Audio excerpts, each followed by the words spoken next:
Most people will play for years and will never max out their account, when in reality, you could really get it done in around a year. Let's start with gold and power points. Gold and power points is the most important resource in the game, as it takes this much to fully max a single brawler. And while yes, you could ideally collect gold manually from the free pass and store deals, this will take you years to finally get the amount of gold and power points you need. The real value are in the Starr Drops. Star and now Chaos Drops, though don't directly provide a lot of gold, have the occasional chance to drop a gadget, star power, hypercharge, or even a Buffy. However, you will only receive this if you have an empty slot available. For example, if you currently have all the gadgets for every single one of your upgraded brawlers, then it will only give you 500 coins, which is significantly less compared to how much a gadget costs. Therefore, it is crucial to always have a brawler that is power 9 with at least 1 star power and a gadget missing, so you could at least claim this reward. To get these drops, of course, there's the usual daily rewards. However, finding a club that is doing mega pick and consistently getting it to full is also important. Aside from mega picks, there are also seasonal events such as the current one, Winstock event. These events require you to finish a lot of missions to get all the rewards, so spending your time efficiently should be your top priority. Although rank feels funner for most of us here, the amount of rewards that the trophy road gives you is massive compared to the free pro pass. This is especially true once you have reached mythic, since one mythic game could last 3 games long and is way more difficult than pushing to prestige 1. Therefore, most of your time should be mainly allocated to pushing trophies. But even trophy matches are not all of equal value. The reason behind this is because they all have different duration and also difficulty. For example, a game of knockout would last way faster than a game of gem grab. Even though they give you the same trophies, it is more worth it to spend your time playing knockout. However, you should also consider that win streaks gives a lot of bonus. If you're able to keep up a win streak of 10, you'll be earning 20 trophies every game instead of the regular 10 trophies. That is double the amount, with the same amount of time spent. Most of us here probably already knows that it's really hard to keep up a win streak on 3v3 modes, unless you're playing the team. Therefore, it is ideal to play game modes such as duels when it's available, since it means you're fully in control of the situation. When duels are not available, then the next best game mode is definitely solo showdown. The issue comes when you are left with no more power 11 brawlers to push trophies with. This is why managing your gold and power points is just as important as earning it. It costs close to 18,000 gold and 4,000 power points to fully upgrade your brawler.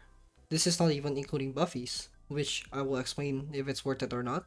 Because of how expensive it is to upgrade your brawlers, you should always prioritize on upgrading one power 11 brawler at a time. This will make it way faster to earn trophies, especially in comparison if you are pushing with a low level brawler. Since hypercharges cost a lot, it is advisable to not buy them with coins.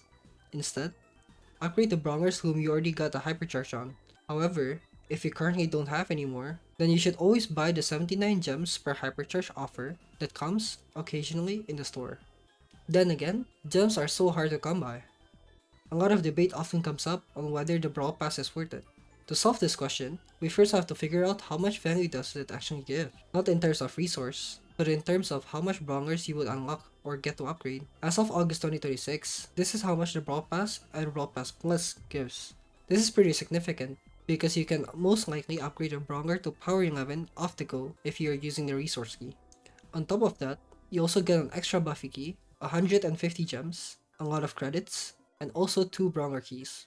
So the amount of value it gives is undoubtedly months of progress. However, whether this is worth the purchase or not really depends on the currency. I haven't heard a lot of creators talk about this yet, but the Brawl Pass prices ranges from $5 to $12.99, depending on which country you're in. So for some, you'll need to pay 2.5x more than others, which is a good amount of money to be spending on a video game, right? But then again, if you're willing to spend money on Brawl Stars, then this is single-handedly the most valuable purchase you can buy. That said, is the Pro Pass also worth the purchase? The paid Pro Pass gives you 10,000 coins, and most importantly, 600 gems. If spent correctly, the 600 gems can give you 8.5 hypercharges. This totals up to 40,000 coins saved. Though, the big issue is, It is a bigger investment upfront and will be kept for 3 months. So, to answer this question, well, it's worth it. In fact, 3 months of around $12 is a fantastic price.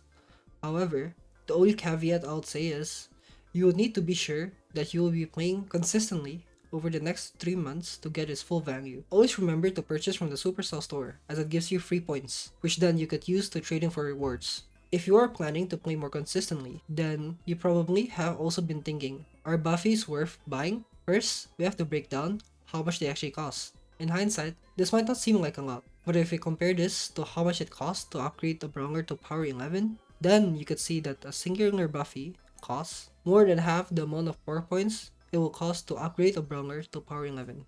However, Buffies are broken. Like, really broken. As a matter of fact, 6 of the 9 brawlers that are in the broken tier this season has been Buffy brawlers. And this has been recurring ever since Buffies got released back in December of 2025.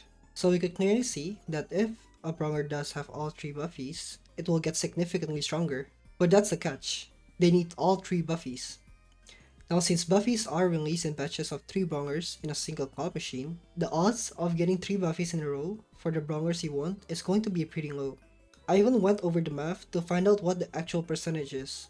Here is the graph, and the chance of getting 3 in a row is a whopping 1.19%. So chances are, you would have to spend more than 10,000 power points just to get all the Buffies on the brawler you want. But this would then mean that a lot of your brawlers' growth will get halted. Therefore, you'll have less available brawlers to use for pushing the trophy road, which is a big source of income for a free-to-play account. Though even then, here are some situations in which I believe it will be okay to buy Buffies. If you already have 2 Buffies of the brawler you would like to complete, then it would not be that bad of a deal to try and get a third one. Also, brawler keys are really powerful. It gives you the ability to choose exactly which Buffy you want. The ideal scenario here is to hold your Buffy key until you have 2 of a brawler's Buffy and then you use it to get the last one. This way, you wouldn't have to gamble a lot of power points. If you start following these steps, then there's a good chance that within a year or so, you will inevitably max out your account. Thanks for watching.